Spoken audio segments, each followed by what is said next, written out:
In case you missed it, here's Dave and Cheryl's favorite moments of the week.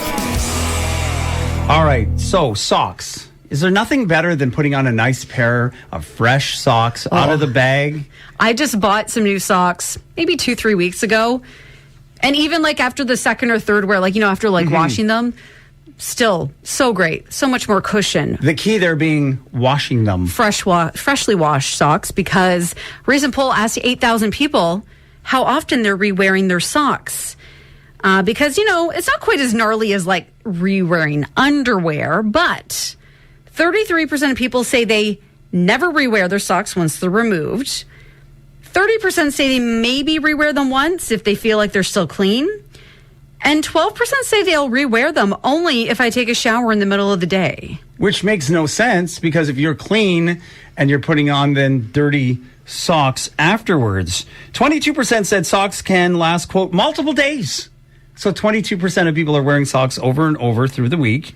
And 3% of people claim they never wash their socks. I'm going to make the assumption that they probably never wash their underwear or themselves. Now, the ones who say they never wash their socks, do they just throw them out?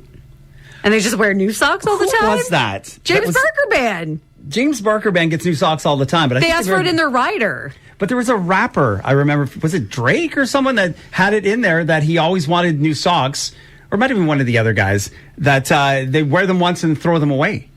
Because you never get that same feeling of wearing brand new socks again. I guess you get to where you're rich enough that you can afford to do that, I guess. But re-wearing them? So what do you do? Like for me, I'm not wearing sandals today, so I'm wearing socks and shoes. When I get home, I'll put on a different pair of shoes to walk the dog, but I keep the same socks on. But then when I get home from that, I'll take the socks off. No, I sit down after work. I take my shoes off at the door, grab something, a quick snack, and then I sit down and I take my socks off and I leave them in the living room as God intended it. on the floor? See, here's the thing. I eventually pick them up. I would say your dog doesn't steal the socks. No. My dog sometimes, every once in a while, he'll steal it. He doesn't do anything with them. I'll just find them in a different part of the house. Now, I've got wool socks that in the winter, because as I've gotten older, my feet tend to get cold. Mm-hmm. I'll re-wear those, because I won't wear them very long. I'll wear them in bed, and then my feet get too hot and kick them off anyway. But so maybe I'll re-wear them a few times. Yeah, you're just I'm not wearing walking around in shoes. Well, I was gonna say, if I'm wearing them in shoes, I find they're just no. Ugh. Yum. Science. It's not rocket science. Check it out. I blinded us with science. Have you heard about whales attacking boats? It's been happening more and more. One boat captain who was ambushed twice in 1 week is not keen for the new behavior. He said, my first reaction was, please, not again. He said there's not much one can do. They're very powerful and smart.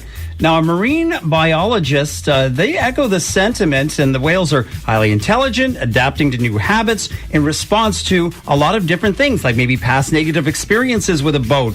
Or even, they say, the simple pleasure of playing rough with things they perceive as toys floating on the ocean. Sport or spite, the whales have opened up new conversations about the lives of marine animals and how to proceed to protect the whales and also people that are on the water, too. Oh, maybe we just need to throw some more giant balls in there that they can, play around with? Like giant rubber duckies. Maybe that's the way to go. They're just bored. They just want to play. They're just bored. They need something to do. Hey, have you noticed you've been having some really weird dreams lately? Yes, actually. Well, apparently you're not alone, and there's a good reason for it. According to Healthline, you can blame the weather. When you're overheated, even for as little as a half an hour, your body can go into panic mode. And your body reacts to extreme heat by raising your heart rate and activating your stress control center. That means by the time you're about to, fall asleep, your body is primed for a tussle with something. And then once you're asleep, that something can quickly become your own dreams. So you might find that your dreams become more vivid and more uneasy simply because your body is overheated. Also, you'll wake up more often, so you're more likely to remember those weird dreams when you get up. Isn't that interesting? Because, we were actually just talking about that over the weekend, how we've been having some weird and sort of vivid dreams that make no sense at all. Oh, yeah. And when it's so hot, it's always hard to sleep. You find that? So maybe tied in. Make sure you got the air conditioning on this week as the temperature starts to rise. During a recent full digital scan of the Titanic wreck, of course, which sank over 100 years ago, British company found that there was something unexpected. And what they called the largest underwater scanning project in history, they used 2 submarines to produce 700,000 images of the wreck. Those images revealed a megalodon tooth necklace and gold jewelry built into it. The shark species, which lived about 3.6 to 23 million years ago across all parts of the planet, was approximately 3 times the length of modern-day great whites, which can get 15 to 16 feet long. Those are some really big sharks. How big was that necklace then? Well, those teeth would be huge. Wow. So that's a pretty incredible find. And finally, scientists are explaining why peanuts seem to dance when they're dropped into beer. Basically, bubbles will form on the peanuts, which cause them to rise, but then they pop, and the peanuts dive back down. And then back up, and then back down. It's like it's like your little lava layup with your beer and your peanuts at the bar. Glad to see scientists that are hard at work on things that, really matter. If you're someone in the winter that likes to get on the water, maybe in Florida, Mexico, Caribbean, some changes coming as WestJet will wind down Sunwing Airlines and then integrate them into their main business probably in the next couple of years. So the move was apparently announced in an internal memo that the Canadian press got a hold of. And it's raised a lot of questions, especially among industry insiders, about the impact this is going to have on airfare and the cost, and also just, flight options for travelers. Because, Sunwing, they travel to a lot of these warm destinations, those all-inclusive vacations and resorts down south. So someone that, looks at this, a professor at McGill University said, quote, "It's not good." He gave an example of a route between Toronto and Mexico currently flown by all 3 carriers, WestJet, Swoop, and Sunwing. And he said, WestJet as an organization is not going to support 3 airplanes going from Toronto to Mexico within an hour of each other. Yes, because WestJet also bought Swoop, and they're starting to wind down their operations as well and roll everybody into WestJet. So in his opinion, he thinks places like Mexico, spots in the U.S. and the Caribbean are going to see less flights, and that's probably going to mean more cost. And here's the crazy part is that these industry insiders and these experts like this professor, they warned the government that when they had approved this, that they were like, this is going to be bad news. Prices are going to skyrocket because there's less competition, and you're going to get less flights going places. But, they didn't listen because they're the government. And they just didn't. So really, if you're the only game in town, you can charge whatever you want. Well, now you just have WestJet vacations and Air Canada vacations. There's really going to be nothing else. You want to step on board? Oh, it's going to be an extra charge. Oh, you want to breathe the air on the airplane? You didn't bring your own oxygen tank? That's going to cost more. As a society, we often say, oh, Monday, worst day of the week. I've always maintained Tuesday is the day where it's a little tougher. For example, this morning, my alarm, I was on my back. When I'm on my back, I often snore. And I was out. And my wife finally hit my arm a couple of times and I woke up and it was going off. Tuesday's always tougher, but here is a life hack for you if you get to that afternoon lull today. Apparently, just stick your head in the freezer. That's a tip from a recent book. It's called The Sleep Prescription by a neuroscientist from the University of California in San Francisco. And he says, yes, you could have an extra cup of coffee, that little pick-me-up, and caffeine will help. But if it's later in the day, that sort of 2, 3 p.m. lull, if you have a cup of coffee then, it could keep you up that night.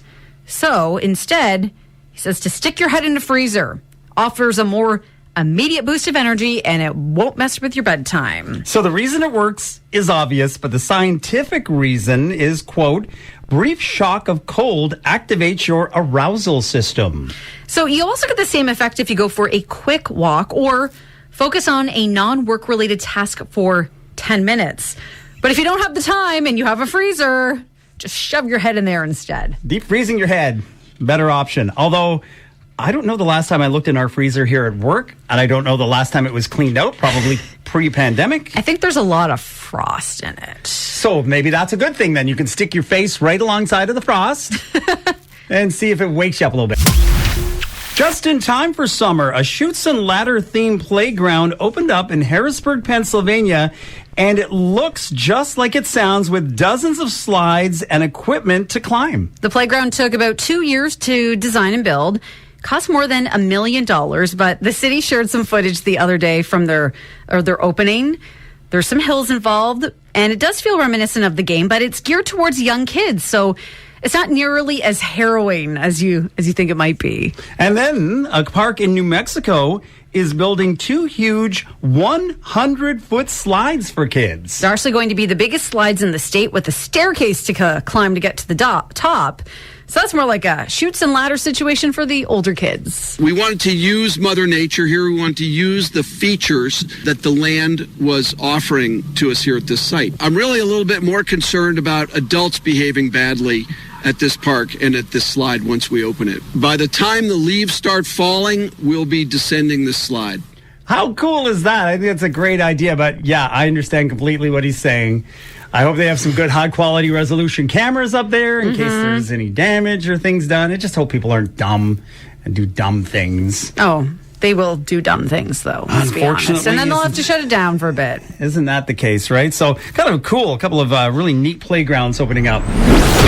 10:58 this morning. Summer will officially be here, although you might argue it's been summer the last few days, last few weeks. Well, and that hot weather, apparently, according to Environment Canada, is going to continue into July. Read one model yesterday, a forecast model that said it could be a record-setting summer for a lot of spots in southwestern Ontario. So make sure your AC is working. I mean, if we're talking about temperatures over 100 degrees Fahrenheit, it'll be a little toasty. It's Dave and Cheryl. We've got a song that salutes summer coming up in a bit, too, and we'll have a few more throughout the morning today. Are you a fan of going to thrift shops? Well, maybe you will be after you hear about this. A TikToker by the name of Ophelia found a designer wedding dress worth almost $5,000 in a thrift store, and she got it for $50. She's a 41-year-old who lives down in Alabama, and she shared a video of herself wearing the beautiful dress. But then she offered to give it away to a fan because she said, she could get it professionally cleaned and then sell it on eBay and make some money. But she said, no, she wants someone else to get to experience this beautiful dress who, might normally not be able to afford a $5,000 dress. Now, some of her other fans said, you should keep the gown. Maybe you'll renew your wedding vows someday and, be kind of a cool thing to wear. Yeah, because I thought she looked fantastic in it, and she does. But I think she's just a fan of going to thrift stores, and she just thinks, you know what? I can gift this to someone and make a big difference. Yeah, and if you're someone who does go to thrift stores, maybe next time you're there, double check the purses and wallets. There's a woman who showed off the nice wad of cash she found in a purse she picked up. Okay, I always hear people say check the bags at thrift stores, and I finally did it. At first, all I found was a couple of envelopes, and then, bam, a whole freaking wad of cash. I counted it, and it came up to $45. So mostly ones and some fives, but hey, I mean, it's better than $0. So that's kind of a cool find. I wonder, though, did someone do this on purpose? Because they say it's bad luck to give a wallet without money in it. And I wonder if someone was like, you know what, I'm going to put some cash in here. And then if someone who buys his purse at the thrift store, they're going to, or someone who works at the thrift store even, have a nice little surprise. I remember my mom saying that years ago. Bad luck. You never give a wallet, purse, whatever, without money in it. But then you just gave me a flashback to being a kid. I don't know if your parents ever did this or anybody you knew. You bake a cake and put money in it because that's supposedly good luck. Yes. I just had a flashback about biting into a piece of cake when I was a kid, and she would wrap it in saran wrap, right? And there being a coin in there, like probably $1 coin, maybe one of the special ones, sometimes quarters. I remember that. I think I remember my grandmother doing that as well. And it was like, and if you got, there would only be like maybe one. If you got it, then you were like going to have all the luck or something for the next year. Well, maybe I wore out my year when I was a kid then because I could use another piece of cake with, maybe some toonies, loonies, maybe a couple $100 bills in there. There's a billionaire in the UK that's looking to hire someone and pay them $127,000 a year. But what is your job? Well, you'll be the billionaire's new dog nanny. Yeah, $127,000 a year to move to the UK and look after this guy's dogs. You just have to be willing to move to the UK and be cool with traveling the world on their dime every now and then. I mean, Wow. How job. difficult? Hundreds of people have already applied, and there is a job listing online if you want to check it out. It's on a staffing site called Fairfax and Kensington. So the family has 2 beloved dogs that would require, quote, top-tier care and must be treated as valuable members of the family. So they're looking for a live-in dog nanny. So you'd be staying in their mansion or some sort of guest house situation, rent-free. You need to coordinate the dog's vet appointments, keep detailed records of their health and medical history, and develop a, quote, personalized exercise regimen for each dog. So like yoga, dog yoga, Pilates for dogs? I say set up play dates maybe for them, and, we're going to play fetch for 20 minutes, then we're going to go for a walk. You'll need to accompany them on domestic and international trips and arrange things like pet-friendly accommodations. You'll be organizing play dates with other dogs and finding, quote, enriching activities to stimulate their senses. Plus, you also have to do all the regular stuff that comes when you own a dog, feeding them, bathing them, brushing them, all that sort of good stuff. So the ideal candidates will have lots of experience with dogs. Preferably, though, they want someone who has dealt with rich people dogs. Well, they're so much different, aren't they? You also have to be willing to work irregular hours. Well, yeah, I would imagine, because dog wakes up in the middle of the night screaming. Weekends, holidays, and you need a driver's license so you can shuttle them around, because I would imagine they have their own, limousine. And so you've probably got to be able to drive, so you'd have to have your license or get your license in the UK. And be willing to drive on the other side of the road, too. That would be the weirdest thing. Wouldn't it, though, if you came from North America? That'd be a little bizarre. It was strange. When I was in Australia, I was thrown off. $127,000. What do you think? I mean, it sounds interesting enough, but you're working 7 days a week. So when do you get days off? I already do this with my own dog, though. So how hard would it be to get paid to do it? 2 very pampered dogs. And eventually you need to be able to talk like this, I think. It's interesting when you think about technology and time, just things like that, pre-sale codes, stuff like that. It was never a thing. You had to line up. You'd get your tickets. People would camp out for 2 or 3 days outside of stadiums or box offices. Well, time moves fast, and technology certainly moves even faster. So someone just put together a massive survey on technology use. 69% of adults have never sent a telegram, which isn't shocking, but 5% claim they still are currently sending telegrams. And yes, you can still send old school telegrams. Although some people were wondering if they mixed it up with that new app called Telegram. I wonder if they were thinking it was that instead. So some of the other results of that survey, 7% of adults have never sent a letter in the mail. 55% still do, but a letter. Are we talking about a card? Not a bill or a postcard or a birthday card, an actual handwritten letter. Can't remember the last time I did that. 11% of adults say they've never owned a landline phone. Not surprising, really? Well, you think about how many, when did you cut the cord from a home phone? 5+ years ago at least now. Yeah, and some people it's been even longer than that. So how many people didn't grow up with a home phone? And with that in mind, 14% of adults have never used a public pay phone. Well, try and find one. They're harder to find these days. Remember dial-up internet? Yeah, 18% of adults have no idea what that is. Also, 6% of adults have never watched a DVD. Because it just broke and it never got fixed, maybe when they were kids. Or having your heart broken when you put the DVD in and it turns out it's scratched and it skips at a very vital point in the movie. 22% of adults have never played a video game at an arcade. Oh man, I love arcades when I was a kid. They were great. 10% of adults say they've never used a printer at home. At home. Unless you need to. I print everything at work. What are you talking about? Don't tell the boss. Hey, 50% of adults have never paid for something with a check. 42% still do. Well, thanks to e-transfer. I mean, if you've never been shown, you can get that auto deposit now, where you just take a picture of your check, goes right in your account. It's amazing. 21% of adults have never typed on a typewriter. Well, if you never had one, or no one in your family had one. 9% of adults have never owned a dictionary. Never even owned a dictionary. Yeah, just Google it. What are you talking about? Look it up on your phone. 16% of adults have never used a physical road map to get somewhere. What was the one you used to print out the directions? MapQuest. MapQuest. Then you clip them up hanging from your rear view mirror. Or someone that, if you had somebody with you, they'd have to read out okay, you're going to turn left, veer left gently, and your partner or whoever was in the front seat, that was the original GPS. They were your captain. They kept you going. 23% of people, though, say they still use a physical road map. Well, if you've ever gotten lost in a spot with no cell service, It might be come in handy to have a road map in the car. I guess I'm a bit of a nerd. I still like a good road map. There's something about, or just a map in general, looking at it. I can't and tell just you. Seeing distances and Don't really do it with road maps anymore, but just when you talk about, they live here, I will literally open it up on Google Map and look at it in perspective of where everything else is. Because you're a landmark person, is that what you're saying? Yes. Or directions? Oh, same.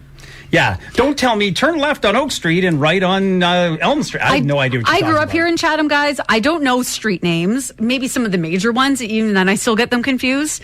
I'm going to tell you to turn left at the old 7-Eleven still, okay? How about the old Giant Tiger? I know there's a Dollarama there now. That's by the old 7-Eleven. I know that. See, that's what qualifies me as being more local these days. 16% of adults have never 15% of adults have never purchased a newspaper. 23% still do. 11% of adults have never used a phone book. A phone book. Well, 15% still use a phone book, but maybe it's just so they can see over the steering wheel. Phone books used to be big for that, right? When you were little, they used to be thick. They were the size of like Encyclopedia Britannica. Well, the Chatham Kent one was never very big. I'll tell you that much from growing up. It was never a big phone book. Bit of a boost, right? I remember going to if you would go to Toronto, you get the phone book in the hotel room, it would be like War and Peace. Don't drop that on your foot, you break a toe. You've been listening to Dave and Cheryl's favorite moments of the week.